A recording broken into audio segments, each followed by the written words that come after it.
Allah yang Maha Penyayang itu tidak ingin namanya disebut di saat mewajibkan puasa. Ada hikmah dan ada makna bahwa Allah tidak tega. Sebenarnya Allah tidak tega menyuruh hambanya untuk berpuasa. Wajar disuruh tahan jangan makan yang bangkai, wajar. Tapi ini disuruh tahan dari air putih yang selama ini dihalalkan. Disuruh tahan dari memakan nasi. Berarti yang kita tahan 13 jam bukan dari yang haram, tapi dari yang halal. Kalau kita pikir Pak keput dak dendro tu dari makanan halal, nyan kan gak halal oleh Allah. Lalu kenapa kita bertahan? Assalamualaikum warahmatullahi wabarakatuh. Banyak sekali pertanyaan jamaah, Ustadz kasih kami channel untuk kajian anak-anak muda. Di antara anak muda berasal dari Aceh, luar biasa. Channelnya Maulizul Akbar Nak. Tonton, subscribe, like, share, komen. Assalamualaikum warahmatullahi wabarakatuh.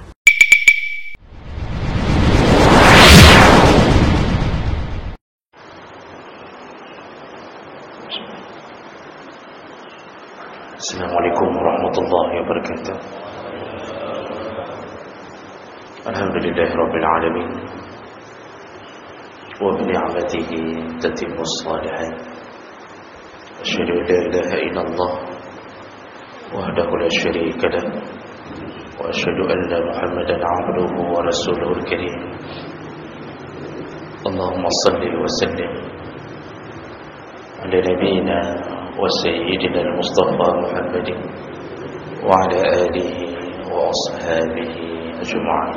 أما بعد رب اشرح لي صدري ويسر لي أمري واحلل عقدة من لساني يفقهوا قولي. Segala puji bagi Allah,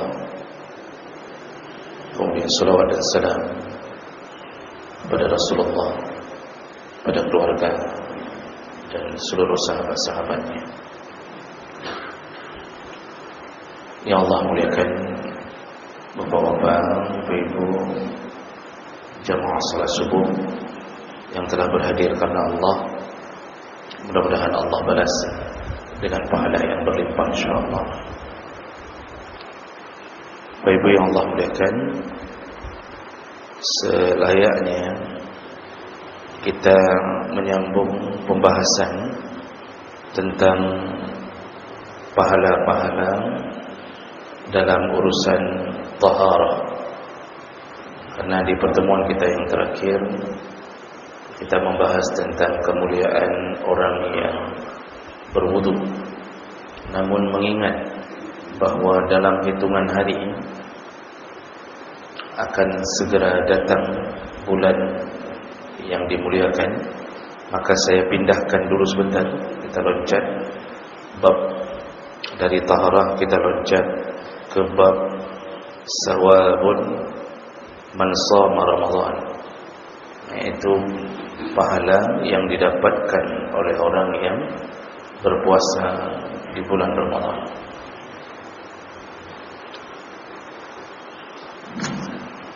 Dimulai dengan kutipan ayat yang sering kita dengarkan, yaitu Al-Baqarah 183. Qala Allah Ta'ala, Allah berkata, ya ayyuhalladzina amanu kutiba alaikumusiyam kama kutiba alal ladzina min qablikum la'allakum tattaqun. Di sini Allah memanggil orang yang beriman. Kenapa Allah memanggil orang beriman? Karena hanya orang yang beriman yang akan mampu melaksanakan Ramadan dengan baik, dan hanya orang yang beriman yang percaya tentang janji-janji Allah di dalam Ramadan. Dan banyak janji Allah yang Nabi sebutkan, kemuliaan orang yang melaksanakan Ramadan dengan baik. Dan itu hanya dengan iman. Karena kita tak pernah melihat Allah, kita tidak pernah melihat pahala. Kita hanya berusaha yakin apa yang disebut Allah pasti benar. Itulah disebut iman. Jadi jemaah melakukan Allah Subhanahu wa taala, ini maksud kenapa dipanggil ya ayyuhalladzina amanu. Lalu ada rahasia yang kedua dalam ayat ini. Kenapa Allah memakai kalimat kutiba? Diwajibkan. Padahal mudah saja bagi Allah untuk menyatakan Allah yang wajibkan. Selayaknya kan Allah menulis ya ayyuhalladzina amanu kataballah. Selayaknya begitu, Allah mewajibkan. Tapi di sini nama Allahnya dihilangkan, hanya muncul kutiba. Jadi kalau bahasa kita, wahai orang beriman, diwajibkan. Siapa yang wajibkan? Tidak ditulis. Cuma karena kita sudah yakin Al-Quran dari Allah, kita paham Allah yang wajibkan. Cuma kenapa Allah menyembunyikan namanya? Kenapa tidak ditulis ya ayyuhalladzina amanu kataballah? Allah mewajibkan, jelas. Siapa subjeknya jelas, predikatnya jelas, objeknya as-siyam. Yang menjadi tanda tanya, kenapa Allah menyembunyikan namanya? Apakah Allah tidak ingin diketahui siapa yang menyuruh puasa ini? Nah, ini yang kadang-kadang orang tidak menyadari ada sesuatu di balik ayat Allah sehingga Allah menyembunyikan namanya. Baik, Bapak Ibu yang Allah muliakan, para ulama menjelaskan, ketika Allah mengatakan kutiba, Allah menyembunyikan namanya, itu ada maksud Allah. Allah ingin memberitahu kita bahwa Allah yang penuh dengan Rahman, dengan Rahim, Allah yang Maha Pengasih, Allah yang Maha Penyayang, itu tidak ingin namanya disebut di saat mewajibkan puasa. Ada hikmah dan ada makna bahwa Allah tidak tega. Sebenarnya Allah tidak tega menyuruh hambanya untuk berpuasa.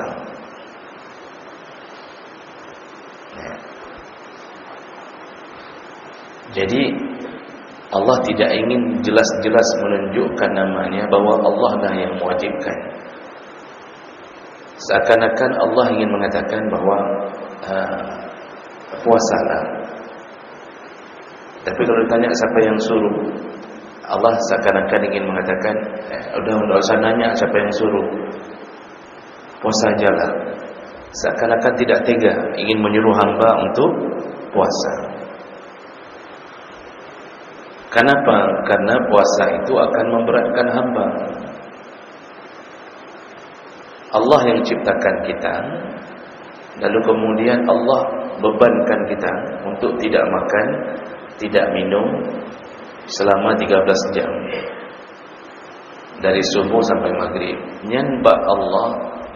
Allah ini kan penuh dengan rahmat. Allah ini kan Maha Pengasih, Maha Penyayang. Itu sebenarnya Allah, kata para ulama nih, Allah tidak mau hambanya terbeban dengan syariatnya. Makanya Allah sembunyikan namanya, seakan-akan Allah ingin mengatakan ba'dih nandung, beba'dih puso yang yu. Cuma karena puasa ini banyak manfaatnya, Allah suruh dengan cara yang lembut, diwajibkan kepadamu berpuasa tanpa menulis namanya. Padahal dalam beberapa ayat yang lain, ketika menyebutkan tentang rahmatnya, maka Allah menulis jelas-jelas. Contoh dalam ayat yang lain, Allah mengatakan kataba ala nafsihi ar-rahmah. Allah mewajibkan pada dirinya ar-rahmah, yaitu sifat kasih sayang. Jelas ditulis kataba, bukan kutiba. Langsung Allah mewajibkan dirinya ar-rahmah. Tapi begitu suruhan puasa sudah diwajibkan tanpa menulis siapa penyuruhnya. Nah, inilah yang kita harus pahami Bapak Ibu. Begitu besarnya kasih sayang Allah, sehingga bud-bud yang membebankan kitanya itu disembunyikan nama, seakan-akan Allah tak tega. Maka sadarilah di dalam Ramadan itu bukan menyiksa kita. Jadi didatangkan Ramadan bukan ingin menyiksa kita, tapi ingin memberikan kemuliaan. Apa kemuliaannya? Banyak sekali. Ini bulan, kata Rasulullah, adalah sayyidus syuhur. Bulan ini adalah penghulunya bulan. Kalau sayyidul ayyam yaumal jum'ah, penghulunya hari Jumat, penghulunya bulan adalah Ramadan. Lalu kemudian dalam hadis Abi Hurairah radhiyallahu anhu, Rasulullah sallallahu alaihi wasallam menyebutkan, man shama ramadhana imanan wa ihtisaban, barang siapa yang melakukan puasa dengan iman dan ihtisab, dengan iman, percaya betul dengan semua janji Allah tentang surganya, tentang pahalanya. Lalu kemudian wahtisaban, dia berhati-hati, betul-betul dia berjaga-jaga menegakkan Ramadannya. Maka apa yang dia dapatkan kalau betul-betul dua perkara ini dilakukan? Iman ini kita husnudzan kita kepada Allah. Waktu Allah mengatakan semua yang puasa nanti akan masuk surga, nama surganya Ar-Rayyan.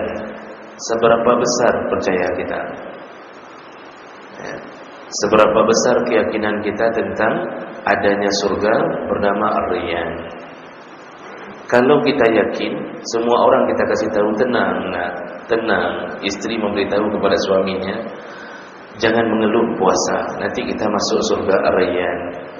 Orang tua mengatakan kepada anak-anaknya, nak, katen berjudul, kasabar, ya, insyaAllah kita berkumpul kembali di Ar-Rayyan. Berarti walaupun Ar-Rayyan itu tak nampak, tapi dalam hati kita sudah jelas dan kita yakin ada. Itu iman. Ini yang Allah suka. Allah itu sesuai dengan prasangka hamba. Semakin yakin hamba terhadap kekuasaan Allah, semakin besar kasih sayang Allah kepadanya.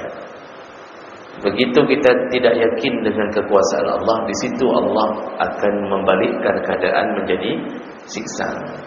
Berarti dia tidak yakin dengan kebesaran Allah.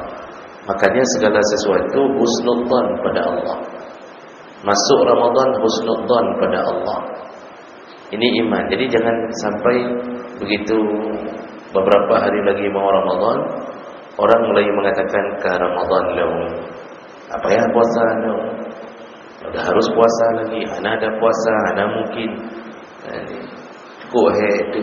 Dia dah mulai mengeluh ni. Berarti dia tak faham tentang kasih sayang Allah.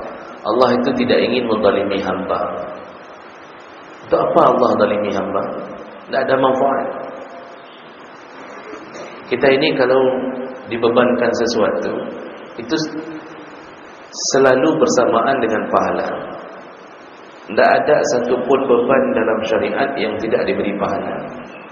Tak ada yang Allah katakan nyo kapubunyo, nyo pray ben anak bujuk tepung ada. Tapi orang tua menyuruh anak pray ben. nak tolong cuci piring, nak tolong ini, nak habis itu bersihin kamar mandi ya nak. Ada dikasih uang? Tidak. Nanti kalau anaknya minta uang setelah cuci kamar mandi, orang tuanya mengatakan, nak kamu kenapa minta uang? Ini kan kewajiban kamu. Kamu harus berbakti ke kami macam-macam. Tapi Allah, setiap amalan yang disuruh diberikan pahala. Disuruh baca Quran 1 huruf 10, alif 10, lam 10, mim 10. Coba lihat mana amalan yang Allah tidak beri ganjaran. Cuma kita hanya perlu yakin, pasti. Makanya di antara tanda orang yang akan dibahagiakan Allah, diringankan Allah, yaitu Allah sebutkan dalam surat Al-Lail, فَأَمَّا مَنْ أَعْطَى وَاتَّقَى وَصَدَّقَى بِالْحُسْنَى.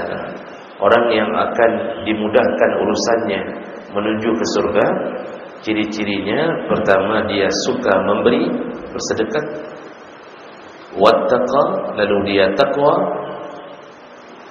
melaksanakan perintah, meninggalkan larangan, wasaddaqa bil husna, dan percaya dengan janji-janji pahala. Nah, di sini permainannya permainan hati. Maka Bapak Ibu yang Allah muliakan, pertama syarat Ramadan itu akan makbul, diterima adalah jangan sedikit pun ragu dengan kebesaran dan kasih sayang Allah dalam Ramadan. Ini akan memudahkan kita untuk melakukan Ramadan. Jadi waktu teriknya matahari, ya, dengar coro timang, ini apalagi matahari sekarang ini kan luar biasa panasnya. Lalu kita merasakan kelelahan. Di saat kita rasakan kelelahan, jangan sedikit pun husnul, jangan sedikit pun su'uzan kepada Allah. Jangan pernah mencaci panasnya hari. Karena Rasulullah melarang mencaci hujan, melarang mencaci angin, juga melarang mencaci semua makhluk Allah yang membuat cuaca kita berubah. Jadi waktu kita Ramadan nanti, ja'uro timang, su'um datang, itu jangan sampai keluar kalimat pekat tengah-tengah puasa dengan orang lebih su'um. Medih kagak lebih bacut. Kadapin puasa, sudah mau kita puasa, panas lagi kayak gini, kita mulai bersuuzan kepada Allah. Padahal semakin besar perjuangan, semakin besar pahala. Apa yang Nabi katakan, al-jaza li jinsil amal. Pahala itu disesuaikan dengan perjuangan beramal. Kita tidak seberapa Pak, ujian orang-orang di Arab sana. Itu kalau sedang Ramadan di musim panas, itu 40 derajat lebih. Kalau meletakkan sandal di atas aspal, lambat tarik sedikit, lengket, cair, silap cair. Di Qatar, di Kuwait, Bahrain, itu sandal kalau menginjak di aspal, lambat tarik, cair, lengket, saking suum. Kita masih begini, sesekali mendung walaupun hujan cuma sebentar. Maka jangan pernah iman kita bergeser tentang husnudzan kepada Allah dalam Ramadan. Kenapa Allah suruh kita menahan diri, atau disebut dengan al-imsak, untuk tidak makan dan minum selama 13 jam?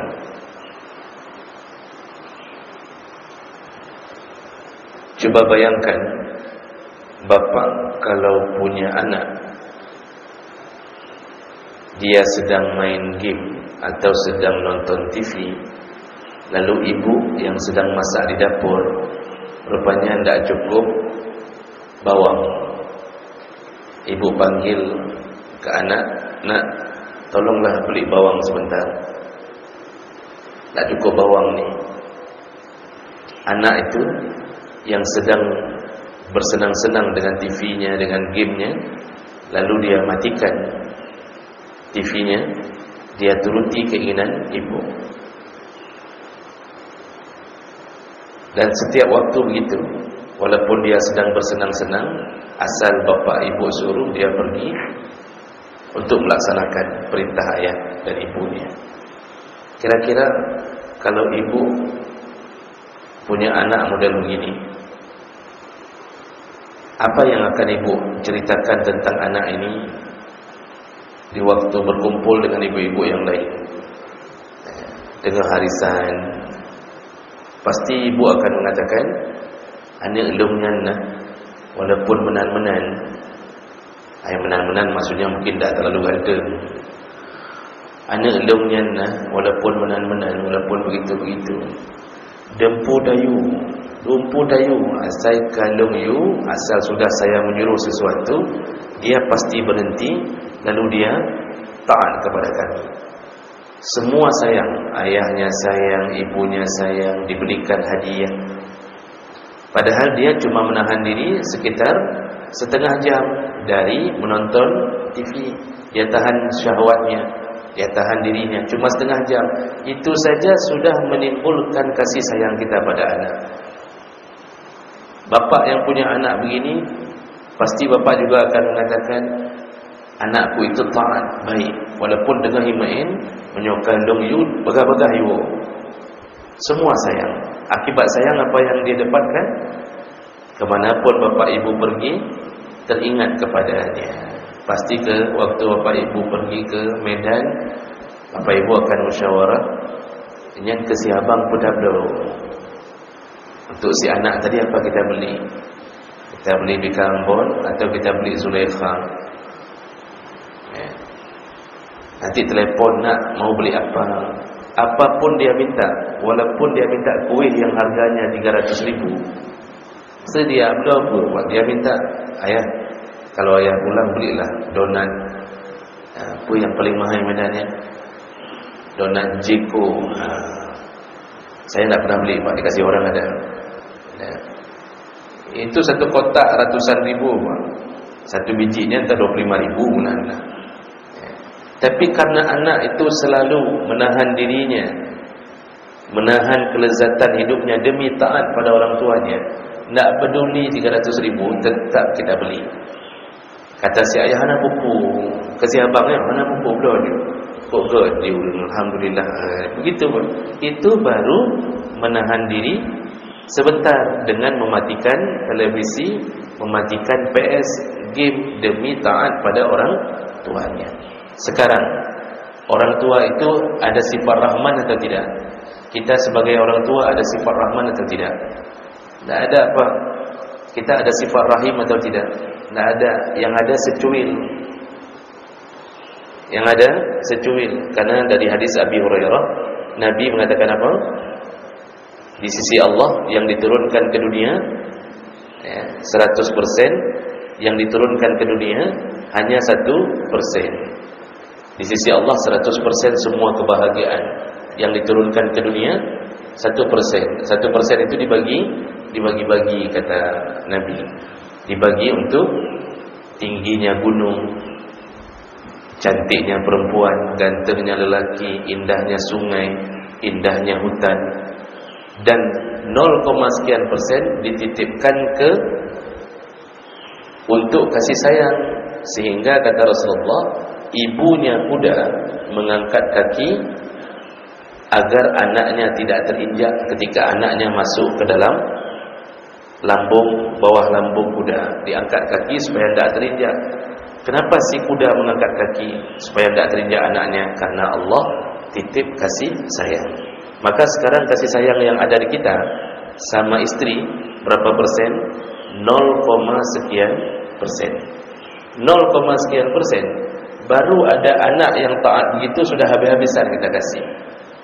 Sekarang kita bandingkan, Allah itu Ar-Rahman, Maha. Allah itu Ar-Rahim, Maha. Allah itu Ghafur, Maha Pengampun. Allah itu Tawwab, Maha penerima taubat. Semua Allah yang ada pada sisi Allah Maha. Kalau tadi anak cuma melakukan itu sudah habis-habisan kasih sayang kita, bagaimana kita berhadapan dengan Allah. 13 jam kita tak minum walau setetes air pun. Padahal kita bisa menipu. Kan je dah pengen kan? Kita di rumah mau minum segelas air, tak ada orang di rumah, aman Pak, tak ada yang tahu. Kalaupun isteri pulang, kita bilang mentang puasa, puasa, aman. Sambil wuduk kita berkumur-kumur 3 kali, yang keluar cuma 2 kali, tak ada yang tahu. Tetapi tidak setetes pun kita masukkan ke dalam kerongkongan selama Ramadan. Dan yang Allah suruh tahan kita dari makanan halal atau makanan haram?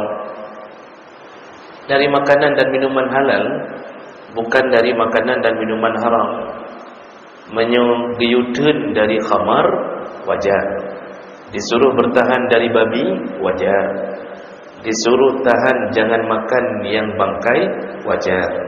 Tapi ini disuruh tahan dari air putih yang selama ini dihalalkan. Disuruh tahan dari memakan nasi. Berarti yang kita tahan 13 jam bukan dari yang haram, tapi dari yang halal. Kalau kita pikir Pak keput tak cenderung itu dari makanan halal, ini kan gak halal oleh Allah. Lalu kenapa kita bertahan? Karena Allah menyuruh puasa. Berarti kita ini meninggalkan nikmat kita sebentar hanya karena taat pada Allah. Sampai bibir kita kering, sampai pucat menjelang maghrib, perut keroncongan, sampai lemas badan kita hanya karena taat kepada Allah. Kalau tadi orang tua memberikan donat apapun untuk anaknya, maka bapak ibu bisa bayangkan apa yang Allah berikan untuk kita. Makanya dalam satu hadis qudsi, Rasulullah sallallahu alaihi wasallam menyebutkan kullu amali ibni Adam yudha'af. Setiap amalan anak Adam itu dikali lipatkan antara 10 sampai 700 kali lipat. Al-hasanatu bi'ashri amsalha hatta 700 di'afin. Dikali lipatkan antara 10 sampai 700 kali lipat. Lalu Allah berkata, ini hadis qudsi, illa as-saum, kecuali puasa, kecuali Ramadan. As-saumu li, khusus Ramadan milikku, kata Allah. Ini Ramadan milikku. Wa ana ajzi bihi, akulah yang langsung akan membalasnya. Jadi tidak ada cerita lagi tu. Antara 10 sampai 700 kali lipat tu tidak ada cerita lagi. Khusus Ramadan semua amalan suka-suka Allah. Allah bisa balas 7.000 kali lipat. Allah bisa balas 70.000, 700.000, 7 miliar, 7 triliun kali lipat. Suka-suka Allah. Kenapa begitu? Disambung oleh Nabi. Allah katakan lagi di satu hadis, karena yada' syahwatahu, hambaku ini meninggalkan makannya, meninggalkan syahwatnya, wa ta'amahu, makan minumnya, li ajli, hanya karenaku. Di sini terbongkar kenapa Allah melipat gandakan pahala yang tak terhingga bagi orang yang benar-benar melaksanakan Ramadan, karena hambaku ini meninggalkan syahwatnya. Kan tak boleh bersenda gurau, makruh dengan istri dalam Ramadan. Itu bahagian syahwat. Bersenda gurau aja makruh. Apalagi terjadi hubungan suami istri, kita tahan. Padahal syahwat kita tidak berhenti-berhenti, nafsu itu tak berhenti, tapi kita bertahan habis. Makanya makruh memancing-mancing keadaan di siang Ramadan. Tidak boleh menyentuh istri supaya tak terjadi.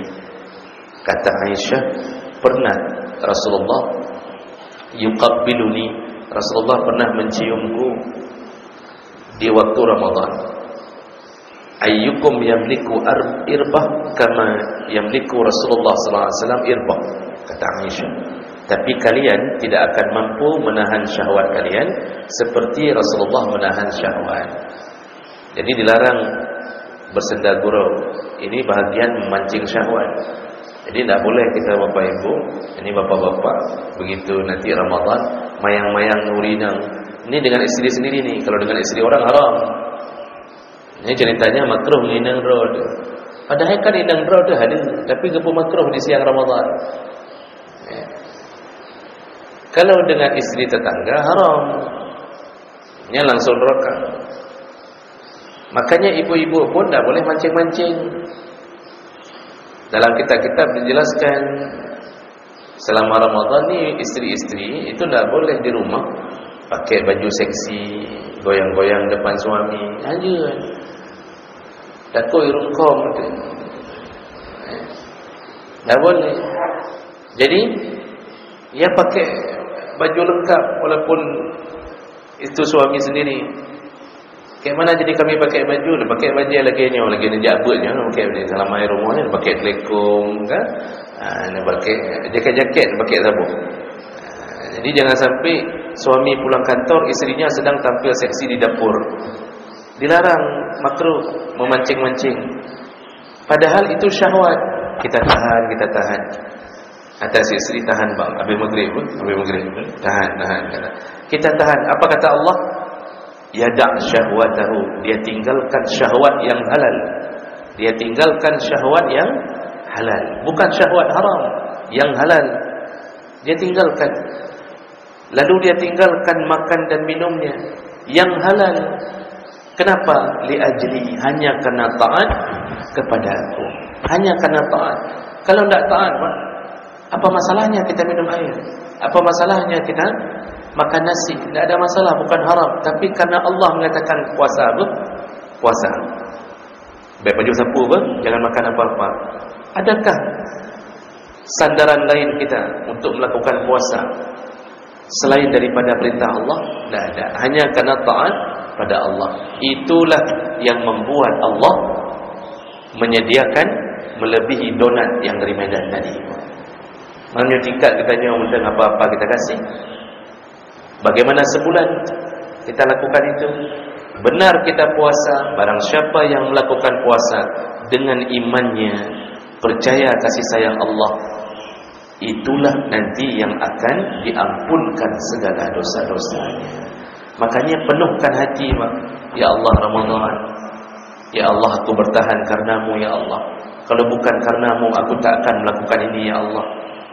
Jadi selalu di dalam hati. Jadi waktu tengah coro berat jahat, itu ya Allah nyebutkan ya Allah karena drone ya Allah. Itu di dalam hati itu harus sempurna percaya. Lalu kemudian Nabi sambung wahtisaban, agar Ramadan kita juga makbul selain daripada iman, wahtisaban, jaga dari apa? Dari perkara-perkara yang bisa menyebabkan batalnya puasa. Nah, sedikit saya ambil waktu sedikit lagi. Bapak Ibu harus belajar manasik Ramadan. Selayaknya orang mau pergi haji, pergi umrah, mereka bermanasik supaya tidak sia-sia amalnya. Sekarang harus ada manasik Ramadan. Banyak orang masuk Ramadan meron-ron. Jadi cuma lihat kalender, baca puasa. Tiba-tiba masuk puasa, tapi tidak pernah nuntut ilmu puasa. Ini yang bahaya. Ada yang lebih parah lagi, Pak. Lihat kalender, lihatnya Roraya. Panjang Roraya. Tidak pernah mikir tentang puasa. Itu lebih parah lagi. Maka Bapak Ibu yang Allah muliakan, sedikit 5 menit, 7 menit kita akan kabarkan dengan ilmu fiqih yang telah disepakati oleh para ulama. Ihtisaban, supaya mendapatkan ampunan itu harus berjaga-jaga dalam Ramadan. Apa yang dijaga, Pak? Jangan sampai ada yang membatalkan puasa dan pahalanya. Nah, apa perkara yang bisa membatalkan puasa? Yang pertama, al-aklu wasyurbu, makan dan minum. Makan minum ini membatalkan puasa kalau disengaja, walaupun sedikit, wa in kana qalilan, walaupun sedikit. Contoh, butiran daging keluar dari sela gigi di hari kelima puasa. Mungkin yang daging dari hasil megang, kalimah muro dan babah di bibi, tiba-tiba keluar di ujung gigi sedikit, tapi kemudian kita telan, batal puasa.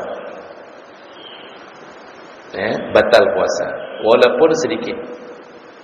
Tapi kalau lupa walaupun banyak, tidak batal. Kalau lupa walaupun banyak, tidak batal. Siapa yang bilang? Nabi. Kata Rasulullah, man nasiya wa huwa shaim, barang siapa yang lupa dia sedang berpuasa, fa akala aw syariba, lalu dia makan dan minum dalam keadaan lupa, falyutimma shauma, sambunglah puasanya, kata Nabi. Fa innama at'amahu Allah wa saqahu, dia hari itu sedang dijamu makan minum oleh Allah. Jadi misal Bapak Ibu pulang kerja di hari pertama Ramadan, langsung buka tudung saji lagi biasa, istri sedang salat zuhur, kita karena terlalu lapar makan, padahal hari pertama Ramadan. Kita pikir itu bukan Ramadan, tua dia. Kita pikir itu Syawal, yang tingkat berat tua, kada pikirnya Syawal. Padahal Syawal kan sebulan lagi. Lalu kita makan minum. Habis makan minum 2 piring, sudah makan 2 piring, sudah minum jus 2, tambah pisang 1, Pak. Datang istri, pegang dia urina, makan air, makan apa jubur puasa. Kata kita, masya-Allah puasa lah kau. Apa kata Nabi? Falyutimma sauma, sambunglah puasanya. Jadi langsung berhenti, sambung. Kan cukup indah hidup, Pak. Saya berharap sudah puluhan tahun tak pernah dapat. Mudah-mudahan Ramadannya bermerpok. Cukup mengada puasa lagi. Apa kata Nabi? Engkau dijamu oleh Allah Subhanahu Wa Taala. Yang membuat kita lupa Allah Subhanahu Wa Taala. Jadi makan minum kalau lupa itu tak mengapa. Maka para ulama kemudian membuat catatan. Kalau ketika teringat makannya tersedak di leher, kamu cekak. Pas diingatkan istri, mana kaino? Dia yang di mulut dia buang, tapi di sini mencekiknya. Maka para ulama membolehkan minum sedikit untuk melepaskan ini saja. Tak boleh lebih. Begitu lebih langsung batal puasa. Nah, ini dijaga betul tentang makan minum. Orang merokok dianggap makan. Sepakat para ulama mengatakan merokok dalam Ramadan, dalam siang Ramadan batal puasa karena merokok dianggap makan. Berbeda dengan yang lain, yang model isap-isap, tapir nalung, kita isap korek kuping, kita isap, itu tidak batal. Tapi kalau rokok batal karena dianggap makanan. Bagi perokok itu menyamankan urusan. Itu yang pertama. Yang kedua, memasukkan sesuatu fi jawfin maftuh. Batal puasa kalau memasukkan sesuatu di rongga berlubang. Bil qasdi, dengan sengaja. Begitu bahasa fikihnya. Yang masuk sesuatu masuk ke rongga berlubang. Rongga berlubang ada berapa?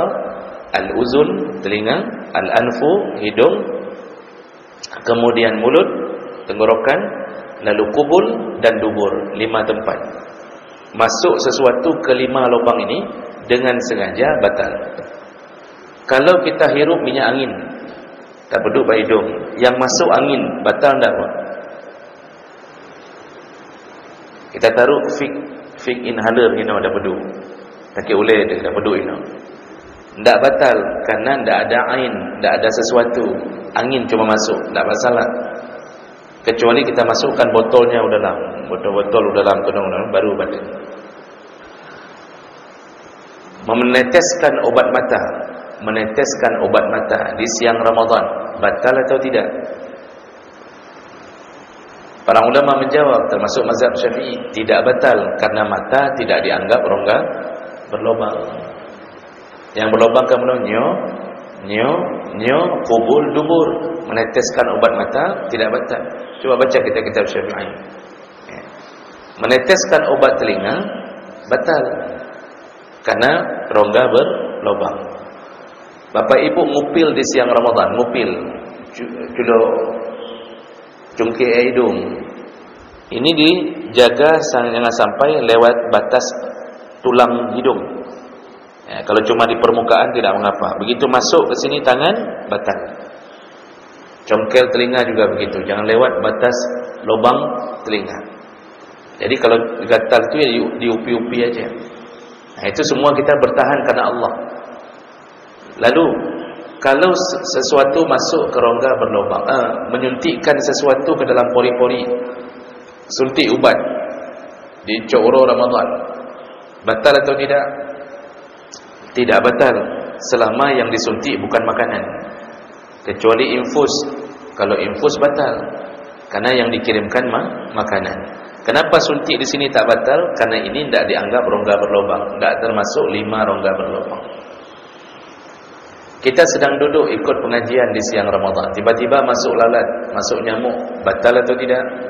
Tidak batal, walaupun tertelan karena tidak sengaja. Tapi kalau sengaja, nyamuk berdiri di bibir, kita udah lemas sekali pak, nak sanggup mukul lagi, tapuk maju langsung 3, kita telan, batal. Ibu berenang, masuk ke telinga, batal. Tapi kalau jatuh ke kolam, ini si ibu tadi kalau berenang dengan sengaja, jamai, batal. Tapi kalau si isteri sedang duduk di pinggir kolam, lalu ditendang oleh suaminya sampai masuk ke kolam, inilah Ramadan kejadiannya. Dengan geduk sampai kulang, gesipak lelaki ke, ditamang dalam kulang, buhu apa? Dia buhu apa bahasa Indonesia-nya? Kelelep. Sudah masuk air ke telinga, mulut, batal tidak? Tidak batal karena terjatuh tidak sengaja. Cuma setelah bangkit dari kolam, itu suami boleh digugat cerai. Itu contoh. Jadi yang tidak sengaja tidak apa-apa. Nah, itu masalah urusan masuk sesuatu ke rongga berlubang. Menelan ludah dalam Ramadan, batal tidak? Kalau ini sepakat para ulama mengatakan tidak batal. Karena ludah bukan makanan, dia enzim yang terus-terusan keluar. Ana batal ta'un, ibabah dia. Jadi tidak usah sedang pengajian keluar, bunuh jalan ni ibabah. Semua ulama tidak ada yang mengatakan batal dengan air ludah. Air ludah baru batal kalau timbul 2 perkara. Pertama, ludahnya bercampur najis, keluar darah dari gusi, tercampur dengan ludah, ditelan, batal karena sudah bercampur najis. Yang kedua, kalau ludah sudah keluar dari bibir lalu terisap kembali, baru batal. Nah, kemudian kalau memasukkan ke rongga berlubang, disuruh makan minum dengan dipaksa, juga tidak batal. Tidak batal. Saya sering memberi contoh, ada orang PKI. Contoh, anak orang PKI bawa senjata, memaksa kita makan minum untuk membatalkan puasa kita. Kata dia, kalau tidak makan saya bunuh. Itu kondisi kita melihat kalau tidak makan dibunuh. Boleh makan minum atau tidak? Boleh. Batal atau tidak? Tidak batal. Habis dia pergi, sambung lagi puasa.